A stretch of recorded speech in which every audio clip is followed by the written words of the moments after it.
Welcome back to the Reading and Writing Podcast. My guest today is Elly Griffiths, author of the new novel, The Postscript Murders. Elly, welcome to the podcast.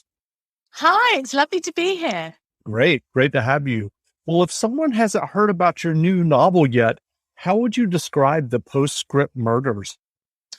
Well, The Postscript Murders starts when an elderly lady living in sheltered accommodation and sort of assisted living on the south coast of England dies. And it's very sad, but she's 90 and not in good health, so no one thinks it's very suspicious.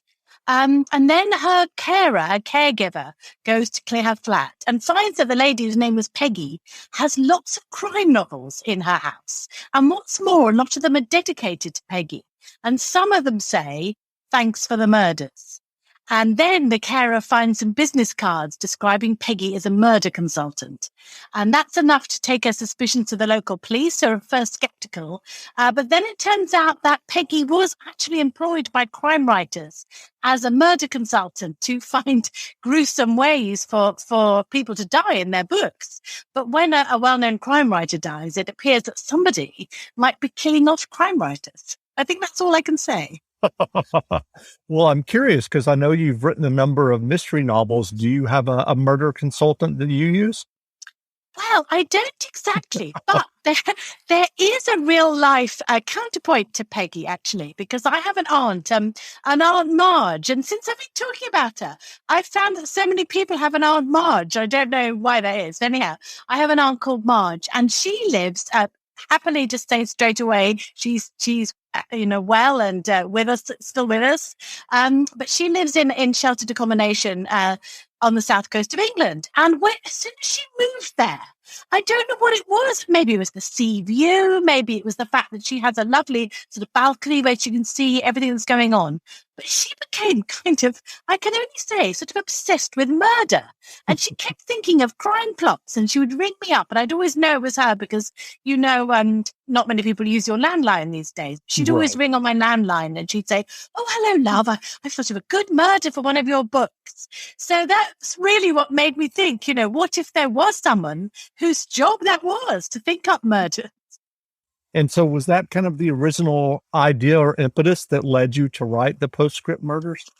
Absolutely, yes. I thought, what an idea that there was somebody who was very sort of respectable woman. My aunt is an ex-maths teacher, living in this very respectable town. But what if her job was thinking up gruesome murders? So the plot did start there, really. It started with Auntie Marge on her balcony with her little notebook. She does have a notebook where she writes down unusual things that happen.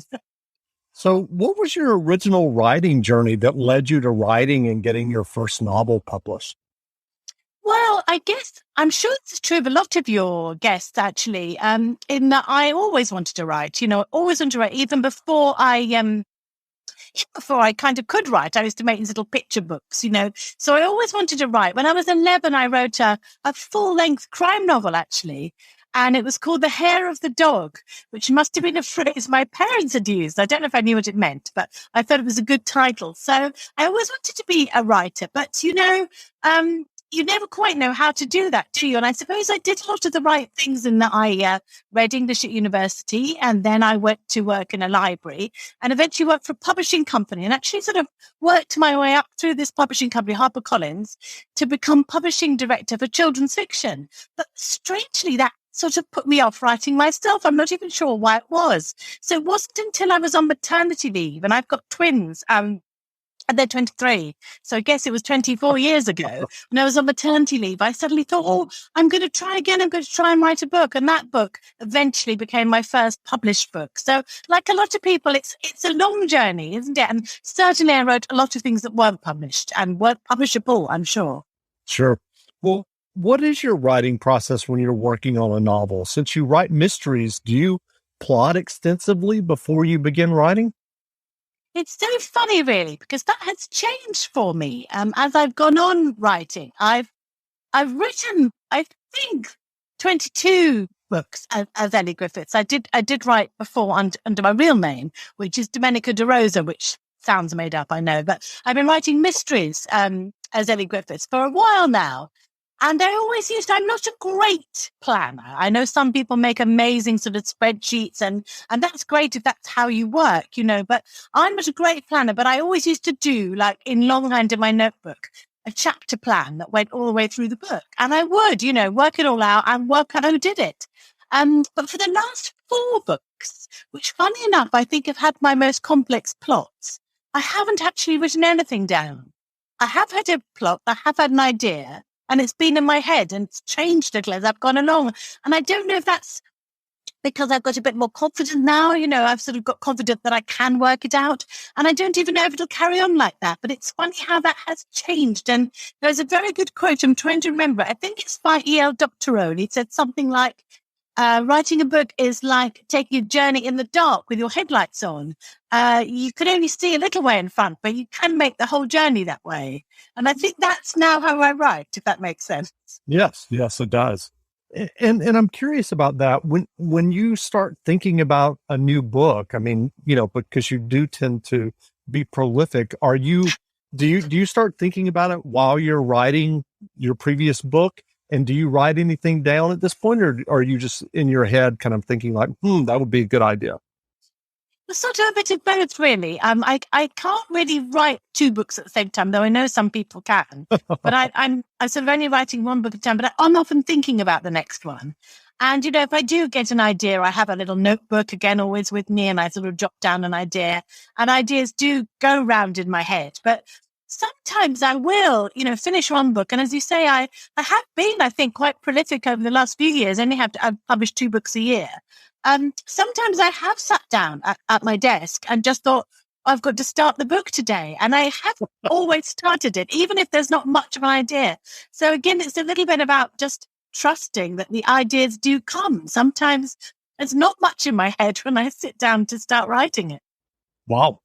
So I'm curious, you talked about you worked your way up at HarperCollins before you started your career as a novelist. I'm curious, what has been your experience given your knowledge of publishing now that you're kind of on the other side as an author? It's funny, isn't it? You'd think it would be more helpful than it is, actually. You'd think that, I would really understand everything about how publishing works. I guess, there are some things I do understand that maybe a first-time author wouldn't understand. But, publishing has changed as well a lot in the last 20 odd years since I was there. And also, you forget how kind of needy you feel as a writer. You sort of want your editor to tell you that it's all okay. And you sort of can't tell yourself that, I wish I could, but I'm really dependent. I'm one of those people, I don't show my book to anyone when I'm working on it. So the first person to see is my editor, Jane, who's edited everything that I've written. And so I'm very dependent on her, and I can't sort of edit it myself. I also need Jane to tell me whether it's any good at first, but then I need her to work on it with me and say things like, you always get those moments where your editor says, is it still Thursday? Because everything seems to have happened on Thursday. Or someone gets in a car in a skirt and gets out in trousers and things like that. And I do need an editor for that. So it hasn't really helped in that way. I still really need an editor, but I guess it has helped me manage expectations. I know how hard it is to get on in publishing, and I know how many books are published. So I think I'm an easy-ish author to work with, and that 1, I do understand deadlines, so I've never been late. And 2, I kind of do know how hard it is for a book to do really well. Yes. Well, what writing advice would you offer for those who are listening who are working on their own stories or novels? I guess I would say a bit, as I was saying earlier, about sort of sitting down at your desk and knowing you have to start. I would sort of say, don't wait for inspiration. I would say sit down and start writing, and then inspiration comes. Sometimes inspiration comes at the end. You don't have to have a killer idea, to write a book. So I would say start writing. Try and write every day. I know it's really hard, and I'm lucky in that I'm not doing a full-time job. Many writers are. So try and write every day. I try and write 1,000 words a day, which isn't that much really, but it does, in that way you hope that in 90 days you'll have something like a book. And that's the other bit of advice. What can you do if you wake up rested? Never wake up hot or tired again with Chili Sleep, powered by innovative app-controlled cooling technology. Visit chilisleep.com/try to fall asleep faster and wake up rested. Excited for a road trip? Start it off right with auto coverage from American Family Insurance. J.D. Power ranked us #1 in customer satisfaction with the auto insurance shopping experience among mid-size insurers. Get a quote at amfam.com. American Family Insurance. For J.D. Power 2021 award information, visit jdpower.com/awards. American Family Mutual Insurance Company, SI and its operating companies, 6000 American Parkway, Madison, Wisconsin. I would say keep going until you've got a manuscript. Somebody once said to me at the beginning of my sort of writing career that you can fix a bad page, but you can't fix a blank page. And that's always stayed with me. So write something down. So then you'll have a manuscript that you can edit and you can work on. So I would say start writing and try and finish. I know that sounds very, very obvious, but it's not that obvious, really. Great. Well, what novels or nonfiction books have you read recently that you enjoyed?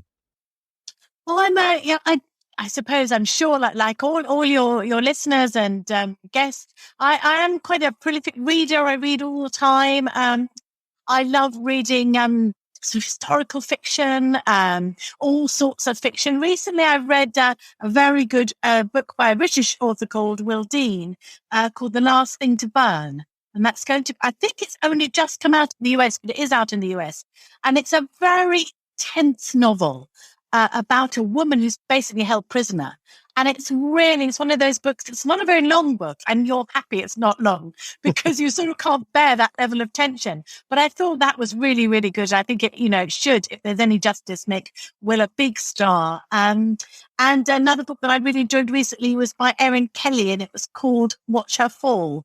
And it was about ballet. It was about murder amongst ballet dancers. And like a lot of people, when I was young, I read ballet books. And it's kind of like a grown-up version of a ballet book where everyone starts killing each other. So I would really recommend that one as well. Well, are you working on a new novel now?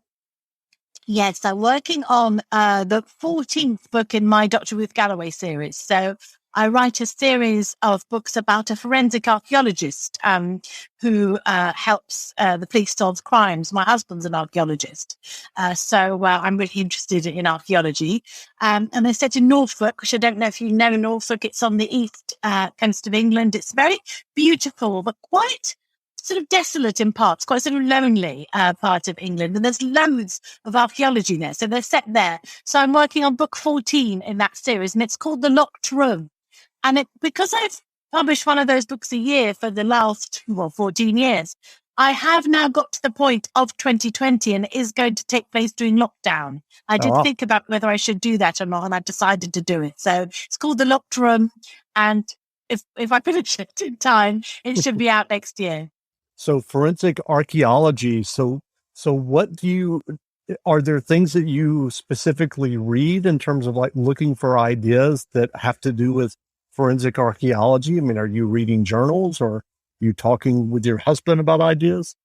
Yes, I don't really talk to him about the books as much as you'd think, really. He did give me the sort of inspiration to have the idea, but it's not kind of, I don't sort of ask him for advice, but he has introduced me to lots of wonderful archaeologists who do ask for advice. Yes, so I read archaeology papers. I read, I love reading sort of nonfiction books about archaeology, but I follow a lot of archaeologists as well. It's a wonderful thing nowadays, isn't it, on Twitter and Instagram, and you can sort of be part of the conversation. I'm a member of Sussex Archaeology, and so, in happier times we could go on digs together, but now there are lots of sort of online groups, and you could find such fascinating conversations about, about artifacts and stone tools, things I would never have thought I would be interested in. And I think for me, the interesting thing about forensic archaeologists and archaeologists generally is that they sort of dig down through the layers, and they can read the landscape, and they can look at landscape, and they can say, oh, that little hill, well, that's a barrow, that's a burial site. And sometimes they say things that really you do make your blood run cold. That I heard recently, and I know I put it in a book, an archaeologist say that if there are nettles in your garden, there could be a body, because you only get nettles, I think, when there's been human activity. So it needs to be a body, but it could be a body. You don't get nettles without humans. And that certainly made me look at my garden in a different way. That's great. Well, where can people find you online if they want to learn more about you and your novels? Oh, well, great. I've got a website, which is www.ellygriffiths. I'm also on Twitter as Elly Griffiths, and I absolutely love hearing from readers. I've got an Elly Griffiths Facebook page, and I'm on Instagram as Elly Griffiths. So any of those ways, I just really love to hear from people, really. And if you like my book, so much the better. That's wonderful. Well, again, we've been speaking with Elly Griffiths, author of the new novel, The Postscript Murders. The novel is on sale now, so go buy a copy. And Elly, thanks for doing this interview. Oh, thanks so much, Jeff. It's been lovely to talk to you. Now, stay tuned for a brief excerpt from the audiobook of The Postscript Murders by Elly Griffiths, available wherever audiobooks are sold. HMH Audio presents The Postscript Murders. Written by Elly Griffiths. Read by Nina Wadia. Prologue. The two men have been standing there for 18 minutes. Peggy has been timing them on her stopwatch. They parked on the seafront just in front of Benedict's cafe. A white Ford Fiesta. Annoyingly, she can't see the registration, but if she uses her binoculars, she can see a dent on the near side door. If they have hired the car, the company will have taken a note of this. Peggy makes a note too, getting out her investigation book, which is cunningly disguised as a seaside lady's diary, complete with saccharine watercolours of shells and fishing boats.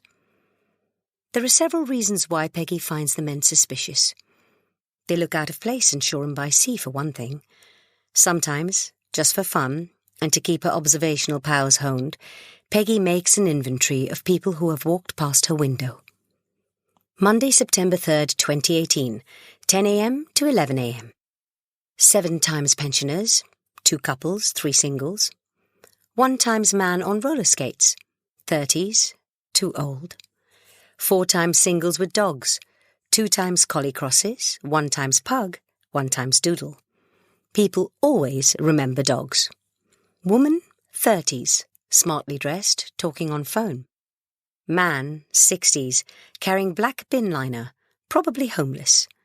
4 times cyclists, 2 times male joggers, 1 fit-looking, 1 looking on verge of collapse. 1 times unicyclist, probably from Brighton. The men outside her window do not fit this pattern. They are not cycling, jogging, or accompanied by dogs. They are not pensioners. They are probably mid to late 30s with short hair, wearing jeans and short jackets, 1 blue, 1 grey. What would young people call them? Bomber jackets? An ill-starred name if she ever heard one. The men look similar because of the way they're dressed, but Peggy doesn't think that they are related. One is much darker skinned than the other and built differently, compact rather than wiry. She doesn't think they're lovers either. They don't touch or look at each other. They aren't laughing or arguing, the 2 best ways to spot if people are a couple. They're just standing there, maybe waiting for something. Occasionally, the one in the blue jacket looks up at the flats, but Peggy keeps back behind the curtains. She's very good at disappearing into the background. All old people are. At first, she wondered if the bomber jackets had driven over especially for Benedict's coffee, which is excellent, but the men don't move towards the shack. There's an alertness about them that Peggy finds most troubling of all, and they both have their backs to the sea. Who comes to Shoreham Beach and doesn't even glance at the shimmering water, looking at its very best today, dotted with sailing boats and accessorized with seagulls? But the crop-haired duo are facing the road and Seaview Court, the block of retirement flats where Peggy is currently lurking in a bay window. There's no doubt about it. The men are waiting for something. But what? At 11:05 precisely, Blue Jacket takes out his phone and speaks to someone. Grey Jacket looks at his watch, which is a chunky thing, visible through her binoculars, even at 100 yards away. The 2 men confer and get back into their car. The Fiesta pulls out into the road, and Peggy leans forward to get the registration number. GY something. Is that a 1 or a 7? She needs to go to the optician's and get her prescription changed. Then the car stops just outside her window. Peggy leans back into her curtains, which are loosely woven cotton. So loose that she can see through the weave. It's a little blurry, but she thinks that one of the men is leaning out of the window taking photographs. Off Seaview Court. The Fiesta revs up and it's gone. 11:07.